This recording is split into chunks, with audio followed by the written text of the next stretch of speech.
इस वीडियो में हम चंद्रगुप्त से आगे के शासकों के बारे में अध्ययन करेंगे। अब हम बात करते हैं चंद्रगुप्त द्वितीय की। चंद्रगुप्त द्वितीय ने 375 से 414 ईस्वी तक शासन किया और इसकी दो राजधानियां रही, एक पाटलिपुत्र और दूसरी उज्जैन। और इसकी अगर हम जानकारी के स्रोतों की बात करें, मुख्य की बात कर रहे हैं हम, एक है जो विशाखदत्त का है का साहित्य क्या है, देवी चंद्रगुप्तम,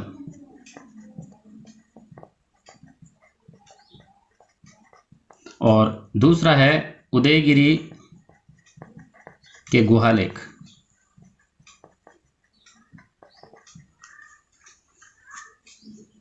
कहते हैं कि इसके बीच में जो चंद्रगुप्त द्वितीय और समुद्रगुप्त के बीच में एक रामगुप्त नामक कमजोर शासक भी था, जो शकों से पराजित हो जाता है, शकों से, और पराजित होने के बाद में जो अपनी पत्नी थी उसकी, ध्रुव देवी, उसे समर्पित करने का, यानी शक शासक को समर्पित करने का वादा कर लेता है। लेकिन चंद्रगुप्त द्वितीय शकों को और रामगुप्त दोनों की हत्या करके ध्रुव देवी से विवाह कर लेता है। ये जो चंद्रगुप्त द्वितीय है, इसने जो नीति थी समुद्रगुप्त की, कौन सी, ग्रहण मोक्षानुग्रह, इस नीति का इसने अनुसरण नहीं किया। इसने अपने साम्राज्य का विस्तार विवाह और युद्ध यानी विजयों के द्वारा अपने साम्राज्य का विस्तार किया। अगर हम बात करें इसकी, यानी विवाह की बात करें, तो इसने अपनी जो पुत्री है, प्रभावती गुप्ता थी इसकी पुत्री, प्रभावती गुप्ता का विवाह इसने वाकाटक नरेश रुद्रसेन द्वितीय के साथ में किया, और स्वयं ने भी विवाह किए इसने, स्वयं की अगर हम बात करें, स्वयं ने एक तो क्या, नागवंश की कुबेर नागा से और कदम वंश की राजकुमारी से भी इसने विवाह किया था। और यहाँ इसकी बात करें, यानी रुद्रसेन जो द्वितीय है, इसकी जल्दी अकाल मृत्यु हो जाती है और इसके कारण उज्जैन को उसने अपनी राजधानी बना लिया उसके बाद में। और अगली बात अगर हम करें कि इसके शासनकाल में जो मुख्य व्यक्ति है फाहियान इसके शासनकाल में भारत आया था। फाहियान की हम थोड़ी चर्चा करेंगे बाद में, अभी हम चंद्रगुप्त द्वितीय के बारे में पढ़ेंगे। 399 से 414 ईस्वी के बीच में इसके शासनकाल में फाहियान भारत आया था। इसने शकों को पराजित किया। शकों को पराजित करने के उपलक्ष्य में इसने सकारी कहा जाने लगा इसे, और विक्रमादित्य की इसने उपाधि धारण कर ली।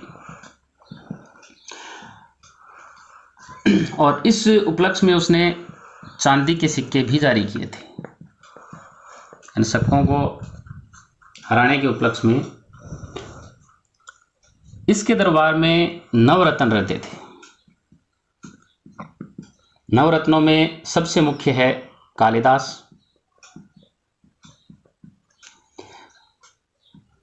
अमर सिंह, धन्वंतरी, अक्षपणक, शंकु,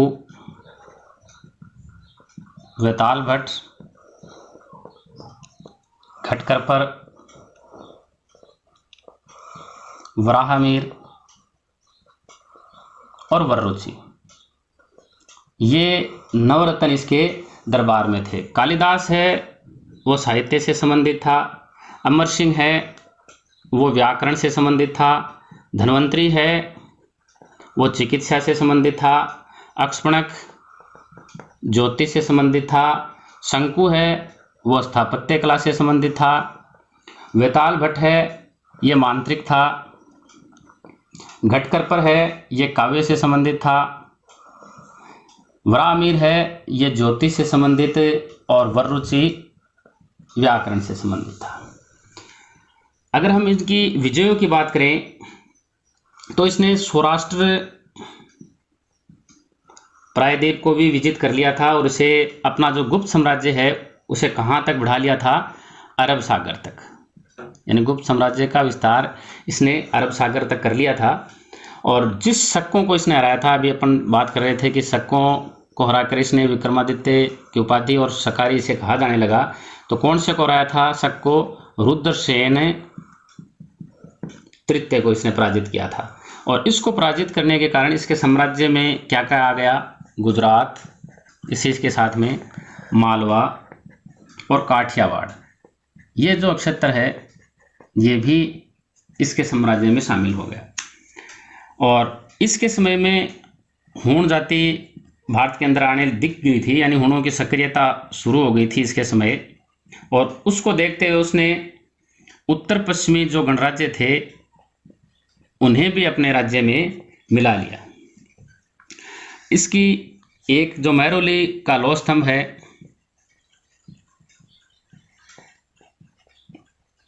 जो कहते हैं देन किसकी है? चंद्रगुप्त द्वितीय विक्रमादित्य की, कि उसने पश्चिम में, इसके अनुसार पश्चिम में जो बाहलिक यानी बैक्टीरिया है और पूर्व में बंगाल के खाड़ी तक,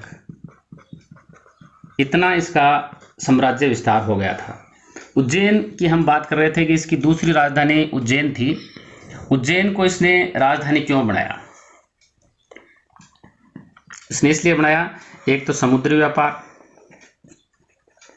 यहाँ से आसानी से हो सके, और दूसरा जो गुजरात प्रांत है उसके संसाधनों में वृद्धि करने के लिए, संसाधनों में यानी समुद्री व्यापार में वृद्धि हो इससे, और गुजरात प्रांत के संसाधनों में वृद्धि करने के लिए इसने उज्जैन को दूसरी राजधानी बनाया था। अब हम थोड़ी सी चर्चा महरौली के लौह स्तंभ की करते हैं। ये लगभग कहते हैं कि ये 7 मीटर के करीब ऊंचा है और इसका जो वजन है वो 6 टन है। और इसकी जो भाषा है, यानी कौन सी भाषा में ये लिखा गया है? संस्कृत भाषा में लिखा गया है। और दिल्ली के जो संस्थापक हैं, दिल्ली के संस्थापक हैं अनंगपाल ने इसे कहाँ स्थापित कर दिया था? कुतुब मीनार के निकट।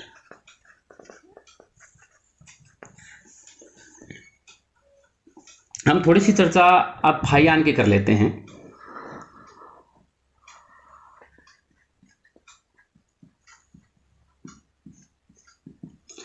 फाहियान हम जैसे पहले थोड़ा बहुत देख चुके हैं, ये कब आया था? 399 से 414 के बीच में। और फाहियान के अगर हम अर्थ की बात करें तो इसका अर्थ है फाहियान का धर्म का प्रकाश, और ये भारत आने वाला प्रथम चीनी यात्री था। एक चीज ये है, और दूसरी हम करेंगे कि इसका भारत आने का उद्देश्य क्या था। पहली बात, यानी बौद्ध धर्म का अधिक से अधिक ज्ञान प्राप्त करने के लिए, यानी अधिक से अधिक वो ज्ञान प्राप्त करता था, पहली चीज।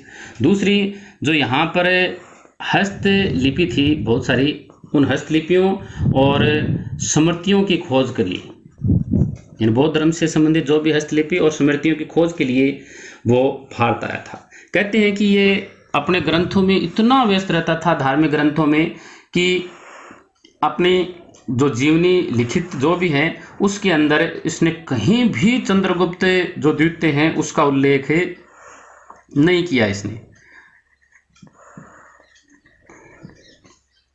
अब देखो, आया ये किस मार्ग से?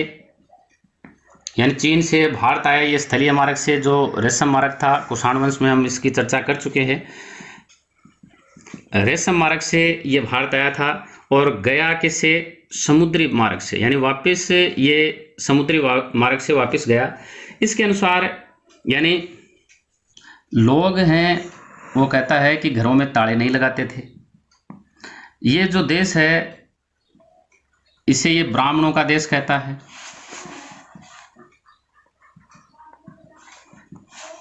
इसने भारत का विभिन्न प्रकार की, चाहे सामाजिक हैं, धार्मिक, राजनीतिक, आर्थिक, सब प्रकार का वर्णन किया इसने। सामाजिक में इसने बताया कि यहाँ पर शाकाहार का ही प्रचलन था, लहसुन और जो प्याज है उसका सेवन ना के बराबर था। हाँ, समाज में अस्पृश्यता जरूर विद्यमान थी। अगर हम धार्मिक की बात करते हैं, यानी सामाजिक की, हम ये 3 टॉपिक हैं इसके अंदर। लहसुन प्याज का इस्तेमाल नहीं था, अस्पृश्यता विद्यमान थी, शाकाहार का प्रचलन था। धार्मिक की हम बात करते हैं, यानी फायान का वह वर्णन है, यानी जो बौद्ध धर्म है वो सिर्फ सीमावर्ती, यानी बौद्ध धर्म इसके समय सिर्फ सीमावर्ती राज्यों तक ही सीमित रहा। सीमावर्ती राज्यों को छोड़कर अपनी ये महत्ता खो चुका था। और समाज में जबकि धार्मिक समानता थी, धार्मिक रूप से समानता यहाँ पर विद्यमान थी, ब्राह्मण जो धर्म है इस समय यहाँ पर उन्नत अवस्था में था और प्रजा दान धर्म, लोक परलोक, पुनर्जन्म इनमें विश्वास करती थी और प्रजा सुखी भी थी। अगर हम राजनीतिक की बात करें, राजनीतिक में जनता के ऊपर करों का ज़्यादा बोझ नहीं था, चोरों और डाकुओं का भी भय नहीं था, और राज्य है वो प्रजा के जो निजी मामले होते थे, निजी मामलों में हस्तक्षेप नहीं करती थी। अगर हम आर्थिक जीवन की बात करें, फायान ने जो वर्णन किया इसके समय, यानी जो मुख्य रूप से 2-4 शहर हैं, जैसे श्रावस्ती है, वैशाली है, कौशाम्बी है, ये सभी तो उजड़ने लगे थे और इनका स्थान इस समय किसने ले लिया? उज्जैन और कन्नौज ने। यानी जो ये प्राचीन नगर हैं ये उजड़ने लगे और उज्जैन और कन्नौज ये समृद्ध होने लगे, इनका स्थान ले लिया। और विनिमय, ये मुख्य चीज़ है कि विनिमय का आधार इस समय क्या था? तो एक तो वस्तु विनिमय, यानी वस्तु के साथ में, और दूसरा कौड़ियों के माध्यम से व्यापार होता था। और पाटलिपुत्र था, जो पाटलिपुत्र के निवासी संपन्न थे इस समय। कुमारगुप्त प्रथम, इसका शासन था 415 से 455 ईस्वी तक। और कहते हैं गुप्तों में सर्वाधिक समय तक ये शासक रहा। सर्वाधिक चीज़ें इसके साथ में बहुत आएंगी। सर्वाधिक शासक रहा, सर्वाधिक इसके अभिलेख हैं, सर्वाधिक प्रकार के सिक्कों का प्रचलन किया इसने। यानी सर्वाधिक अभिलेख कितने हैं इसके हम बात कर सकते हैं, तो 18 अभिलेख हैं। और सिक्कों का जिसने प्रचलन किया, 14 प्रकार के सिक्कों का इसने प्रचलन किया। बयाना का एक मर्दभांड है, बयाना जो मर्दभांड है उससे कुमारगुप्त की 623 मुद्राएं मिली। ह्वेनसांग जो है, ह्वेनसांग इसे शक्रादित्य बताता है। कुमारगुप्त के समय, इसके अंतिम समय में पुष्य मित्र जातियों का आक्रमण हुआ। और इसकी जानकारी हमें किससे मिलती है? स्कंदगुप्त के भीतरी स्तंभलेख से, यानी स्कंदगुप्त ने उसका दमन किया था। और यहीं से कह सकते हैं कि इसके समय से ही गुप्त जो साम्राज्य है वो विघटन की ओर अग्रसर हो गया था। और कहते हैं इसे नालंदा विश्वविद्यालय का हम संस्थापक भी इन्हें माना जाता है। थोड़ी सी चर्चा हम नालंदा विश्वविद्यालय की कर लेते हैं। ये कहाँ है? बिहार में, राजगिरी के पास, बड़गांव में। ये विश्व का पहला पूर्णतः आवासीय विश्वविद्यालय है। 7वीं शताब्दी में ये एशिया का सर्वश्रेष्ठ था और 9वीं से 12वीं शताब्दी तक इसकी ख्याति रहती है, लेकिन 11वीं शताब्दी में विक्रमशिला विश्वविद्यालय की ख्याति ज़्यादा बढ़ जाती है। इसके कारण जो पाल वंश, गुप्त वंश जो भी हैं इसके ऊपर ध्यान नहीं देते और 1199 ईस्वी में बख्तियार खिलजी इसे जलाकर नष्ट कर देता है। एकमात्र ये शिक्षा केंद्र है जिसके हमें पुरातात्विक अवशेष मिले। अवेनसांग की हम बात करें तो अवेनसांग यहाँ शिक्षक और विद्यार्थी दोनों रूप में आया। शिक्षक भी रहा और हम पहले हर्षवर्धन में चर्चा कर चुके हैं कि 1.5 साल ये शिक्षक रहता है, लगभग 6 साल तक ये यहाँ पर रहता है, यानी बाकी के समय ये अध्यापन करवाता है। और इस केस में यहाँ का जो कुलपति था वो शीलभद्र था। आर्यभट्ट भी यहाँ के सर्वसुरवा रहे थे और जो नए विद्यार्थी आते थे, इनकी प्रवेश से पूर्व द्वार पंडित नामक एक अधिकारी, द्वार पंडित, वो उनकी परीक्षा लेता था। यहाँ की जो मुख्य विशेषता है, यहाँ का पुस्तकालय धर्मगंज, और इस पुस्तकालय जो है पुस्तकालय धर्मगंज, इसके 3 भाग थे, रतन सागर, रत्नोदय और रतन रंजक। यानी ये जो पुस्तकालय है ये हस्तलिखित पांडुलिपियों के लिए विश्वविख्यात था और इसका खर्चा चलाने के लिए, यानी नालंदा विश्वविद्यालय का खर्चा चलाने के लिए 200 गांवों का राजस्व दिया जाता था। कहते हैं कि 100 गांव तो हर्ष ने ही दे रखे थे। हर्ष के समय 100 गांवों का राजस्व तो हर्ष अकेला वहन करता था। आगे अगर हम बात करें कि यहाँ पर लगभग 10,000 के करीब थे विद्यार्थी इस विश्वविद्यालय में और 1500 के करीब शिक्षक थे। आगे हम कुमारगुप्त की अगली बात की चर्चा करें कि कुमारगुप्त की मुद्रा पर, यानी अब तक जो गुप्त साम्राज्य था उसमें गरुड़ था मुद्रा पर, और इसका स्थान इसके समय किसने ले लिया? मयूर ने। और पुष्यमित्रों की हम चर्चा कर चुके हैं, यानी जो भीतरी स्तंभ लेख है, और भीतरी स्तंभ लेख है वो कहाँ पर है इस समय? यूपी के गाजीपुर में। अगले शासक की हम चर्चा करते हैं स्कंदगुप्त। स्कंदगुप्त ने 455 से 476 ईस्वी तक शासन किया था और राज सिंहासन पर जैसे ही वो बैठता है, हूणों के आक्रमण का, यानी मलेच्छों के रूप में जिसे अभिलेखों में कहा गया है, हूणों के आक्रमण का उसे सामना करना पड़ता है। और ये सब कुछ किस में है?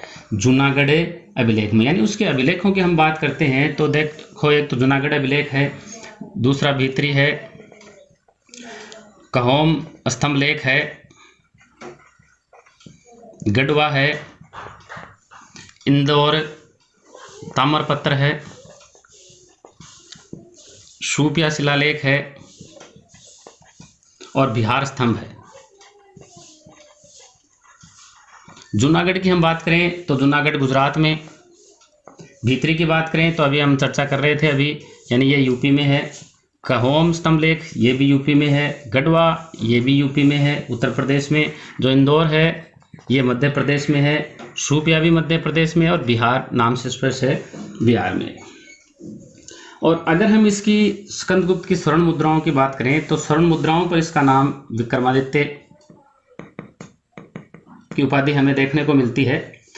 और अगली जो मुख्य कि इसके समय जो गिरनार पर्वत पर सुदर्शन झील जो है का पुनरुद्धार का जो कार्य है, इसके जो गवर्नर हैं सौराष्ट्र प्रांत के गवर्नर थे उस समय प्रणदत्त, और उसके पुत्र चक्रपालित ये कार्य करवाते हैं। और साथ में झील के किनारे एक विष्णु मंदिर के निर्माण का कार्य भी करवाते हैं। स्कंदगुप्त का जो भित्री स्तंभ लेख है, एक तो भित्री और दूसरी चंद्रगुप्त परिपर्छा,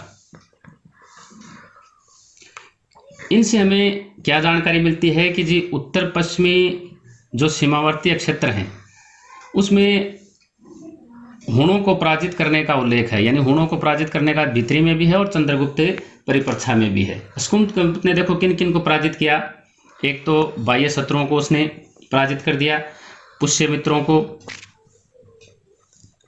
और तीसरे हुणों को, इन्हें इसने परास्त किया था। इसके अलावा देखो उसने वाकाटकों, नागवंश के आक्रमण को इसने असफल कर दिया और उसके क्षेत्रों पर अधिकार भी कर लिया। अनेक विपत्तियां थी इसके समय, लेकिन फिर भी इसका साम्राज्य बंगाल की खाड़ी से लेकर अरब सागर तक रहा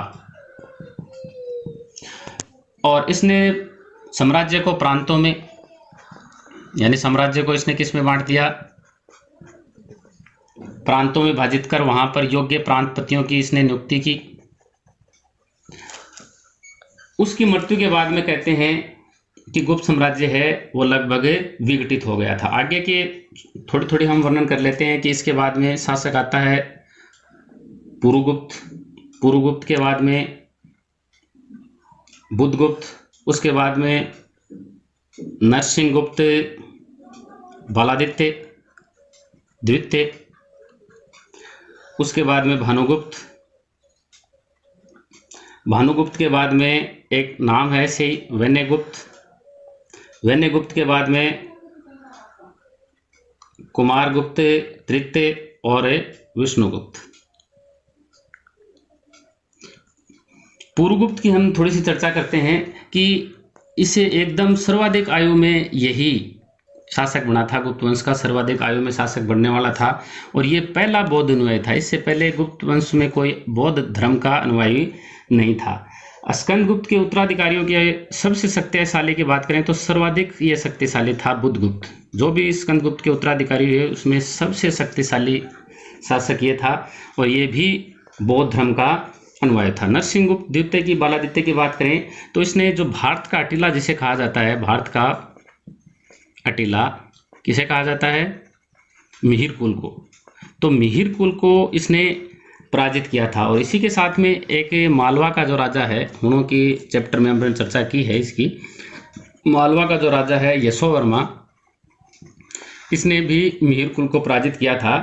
और कहते हैं कि जब इसने इसे पराजित कर दिया, जब पकड़ लिया, तो इसकी माँ के कहने पर, यानी अपनी माँ के कहने पर इसने इसे वापस छोड़ दिया था। अगर हम भानुगुप्त की बात करते हैं तो भानुगुप्त का प्रसिद्ध एक अभिलेख है एरण अभिलेख।